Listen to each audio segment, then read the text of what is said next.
We're back. This time we're going to be taking a look at the month 3 of the Temporal Cold War OP prize ship. This time we're going to be taking a look at the Xindus. It's the Xindi-Reptilian warship.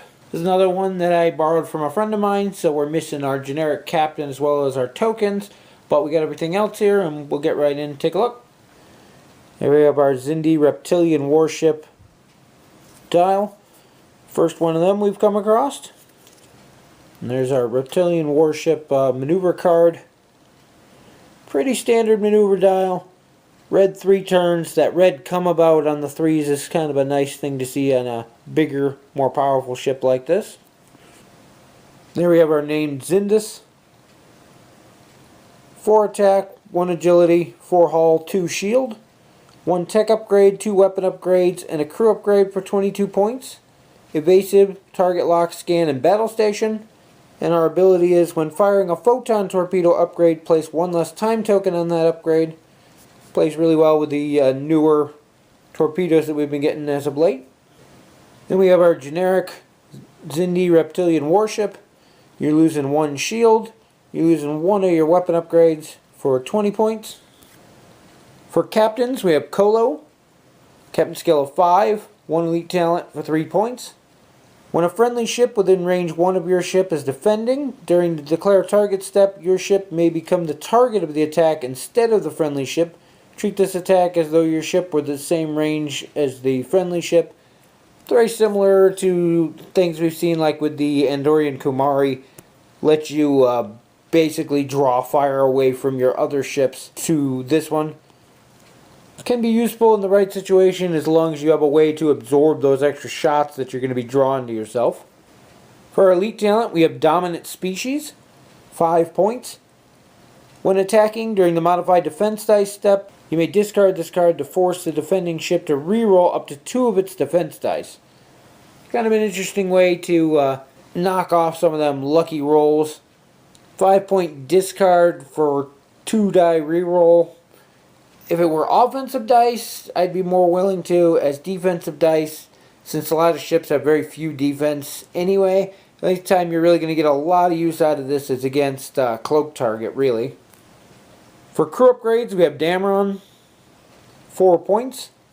When attacking with your primary weapon, if your attack hits the target ship, you may spend your target lock token to discard 1 crew upgrade on the target ship. It's an interesting ability.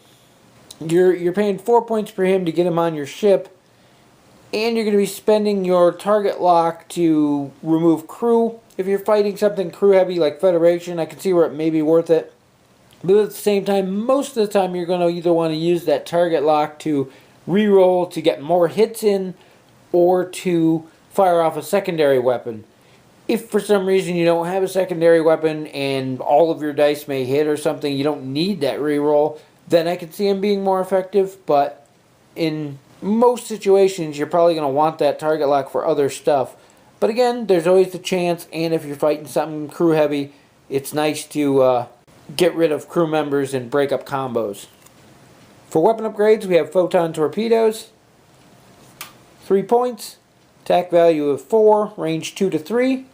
Spend your target lock and place 3 time tokens on this card to perform the attack. If it's fired from a Xindi-Reptilian ship, add +1 attack die, so it becomes a 5 die attack. Pretty respectable. Torpedoes, again, are a massively underused ability, but this combined with the named ship's ability to lower them amount, you're only putting 2 time tokens on them instead of 3. 1 of those will clear at the end of the turn. You can literally fire these every other turn with no other upgrades. From this ship, you're getting a 5 out of these instead of the 4, which is your primary weapon, which is kind of nice. If the ship had a rear arc, I would definitely be interested in them. As it is, they're kind of iffy. I'm not a huge fan of torpedoes, but the nice thing is you can attack at that range 3, and they don't get the extra defense die. So that's something to keep in mind. For tech upgrade, we have sensor encoders, 3 points. If your ship is destroyed, all friendly ships within range 1 to 3 of your ship roll +1 defense die the next time they defend. Kind of a mute point at that. Everybody else is getting a little bonus, but you have to sacrifice a ship to do it. I could see putting this on one of the insectoid ships or one of the smaller ships that are probably going to get taken out easier. It's cheap enough, and then you can get that bonus for the rest of your ship. I'm not sure if they have a tech upgrade, though, to mount it, so that's something to keep an eye on. Definitely interesting in cross-faction ideas, though, for swarm-type builds, as long as you have that tech upgrade to mount it. All around an interesting card in the right situations, though. Last, we have our additional rules card here for the Xindi faction. It tells where they fall in the initiative order compared to the other species. They fall right in between the Kazon and the Bajorans, kind of in the middle. Not too high, not too low. There we have our base for the name Xindus. 90-degree front arc, no rear arc, unfortunately. And there's our generic reptilian warship with the same. The model itself is really cool. It's one of the better looking ships I've actually seen. So much detail in there. Not too much of it painted. They got some very minor paint on it. But so much in there. The only drawback that I have to say is with its design, and you can see there from the side, the way these stick up on the top. You can see even that one's a little bit bent. But the way these spines stick up on the top and the ones stick down on the bottom makes it very awkward to store in the normal containers and things that people normally store their ships in. These just kind of get a little awkward, and they tend to bump into things, or they're very easily bent on these spines. But aside from that, the ship model itself is really cool.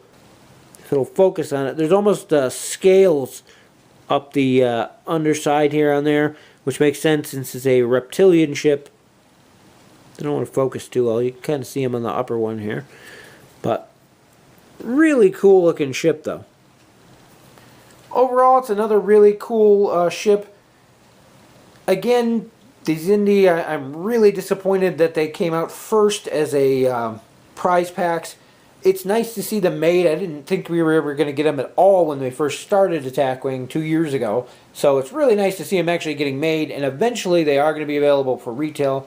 For right now, you're mostly going to see them as one-offs because they're OP ships. You have to win the events in order to get the ships. People are going to want to run multiple ships, so your options are to go out and find multiple events that you can compete in and win, or go to the secondary market, places like eBay, where the prices end up being extremely gouged and high on these type of things. So until they become available for retail, seeing full Xindi fleets as much as people want them is just not going to be a thing.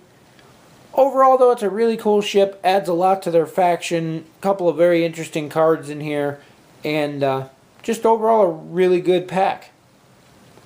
Anyway, that's it for this one, and we'll see you in the next video.